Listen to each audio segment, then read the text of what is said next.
ఇవాళ మేము విశాల్ మార్ట్‌కి వెళ్దామని చెప్పి రెడీ అయ్యి బయటకు వచ్చినామో లేదో ఫుల్ వర్షం వచ్చింది. అది కూడా మంచిర్యాల వరకే ఉంది తప్ప మళ్ళీ ఇటు ఏసీసీ సైడ్ లేదన్నమాట. సో డీమార్ట్ దగ్గరనైతే వర్షం లేదు. అయితే ఫస్ట్ విశాల్ మార్ట్‌కి వెళ్ళి ఆ తర్వాత డీమార్ట్‌కి అయితే వచ్చినాము. నేను ఎప్పుడైనా ఏమన్నా తీసుకోవాలనుకుంటే అక్కడ ఏం తీసుకోనన్నమాట. మంచిర్యాలకు వచ్చినప్పుడే ఇక్కడ నుంచే తీసుకొని వెళ్తాను. అయితే ఇక్కడ డీమార్ట్‌కి వచ్చిన తర్వాత అసలు ఏం కొంటున్నామో ఏం చూస్తున్నామో కూడా తెలియలేదు.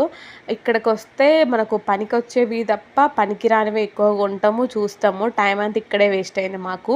మేము 2 కొట్లు వస్తే 3:30 వరకు ఇక్కడే ఉన్నాం డీమార్ట్‌లోనే. సో ఈ బాక్స్ అయితే నేను మొన్న ఫ్లిప్కార్ట్‌లో ఆర్డర్ చేస్తాను, పెద్దదన్నమాట. అది 500కి వచ్చింది. ఇక్కడైతే చిన్నది కూడా 500 అంట. నెక్స్ట్ ఇక్కడ ఈ ఫ్యాన్ అయితే ఎల్ఈడి ఉంది, విత్ ఫ్యాన్ ఉందన్నమాట. ఇది 600 పడింది కాస్ట్, కానీ తీసుకోలేదు. లాస్ట్కి అయితే మళ్ళీ విశాల్ మార్ట్‌కి వెళ్ళి అక్కడే అన్ను అయితే కొన్ని టీ షర్ట్స్ తీసుకున్నాడు. మీరైతే ఛానల్ని సబ్స్క్రైబ్ చేసుకోండి. బాయ్.